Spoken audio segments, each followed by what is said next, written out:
Hi, welcome to the video. So today I'm going to teach you a lick that I originally wrote as more of a demonstrating application for my last video, which was called Cascading Arpeggios Drill.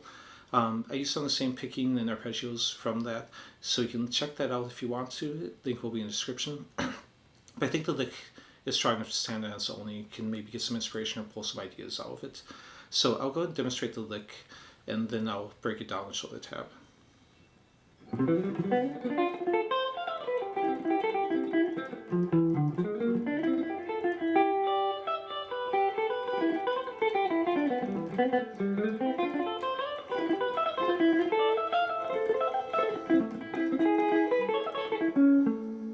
Okay, so that was the lick. The tab will be on my Patreon page, which link will be in the description.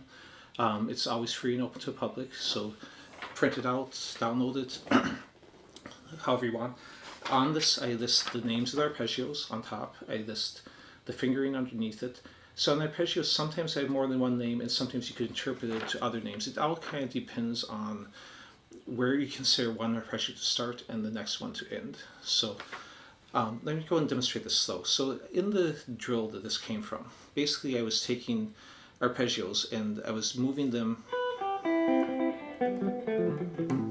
stacking 4 in each position, ascending and descending, and then moving through all 7 positions. So on this beginning of it, I've taken the same picking, which is basically ascending 3 with a sweep and then descending 2 and then repeating on it. Or if it's descending, it would be the opposite of that. I'm starting off with this A minor, which could also, if I consider the next note to be part of that A minor, consider it A minor 7. But the next arpeggio is this E minor, so this could be considered the flat third of the E minor also. So again, it's either A minor 7 to E minor, or it's A minor to E minor, depending on how you want to think about it. But basically moving up a third to that 7 to start the next one. Then we do the same thing, move up a third. This time will be a B minor flat 5, or if I take this note, B minor 7 flat 5. And then on this one, I'm going to just end on an F. This one won't be a 7th because I'm not going to the E note, I'm going to the octave of the F. So again, without so much talking, I'm basically going.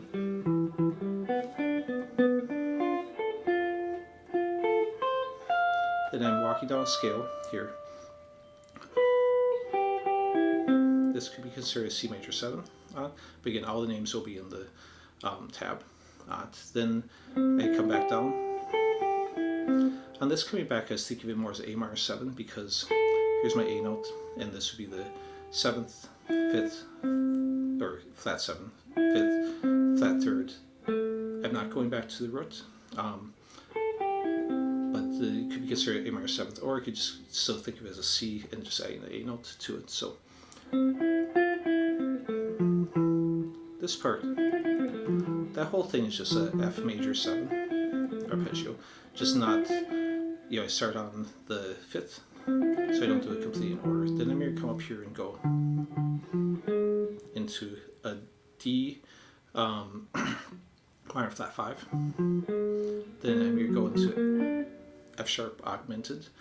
You could, if you prefer, think of it as a G flat augmented. It's not within, neither of these are actually within the key that we originally started in, which was C major. But it's using the same picking pattern like I did in the first one. Then I move back to C. And then we roll to the F like I was doing before, but I'm really going to go right back into this shape, which that by itself could be considered an E minor 7, just without the 5th root, flat 3rd, and flat 7. So that last part would be like this.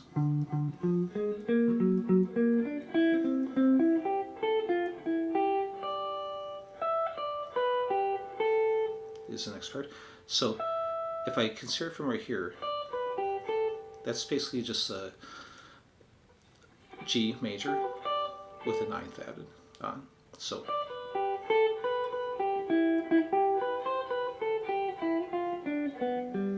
in this, if I just consider this part, this is an E minor, that's the 7th, this is potentially a flat 9, so you could consider this E minor flat 9.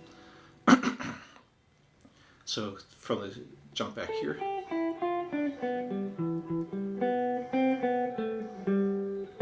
slide up, now I'm in A minor, D minor, 7, slide up into E minor, same shape, reaching for the octave this time instead of the 7th, going down F, then this part,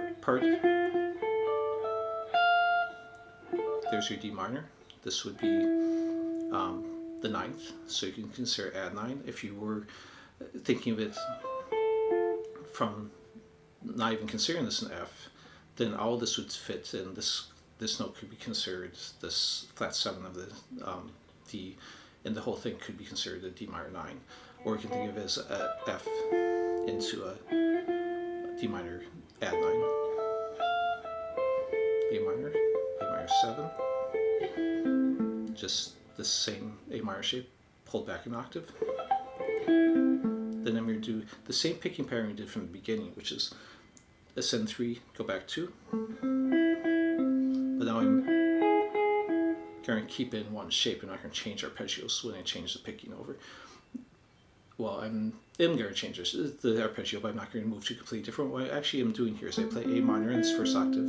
Then when I come up here, I'm moving into, there's my major 7th, potentially a 9 if I'm still thinking of it as A, and then I end with the A major. So it's basically doing a A major 9 on that. So that whole part done slow.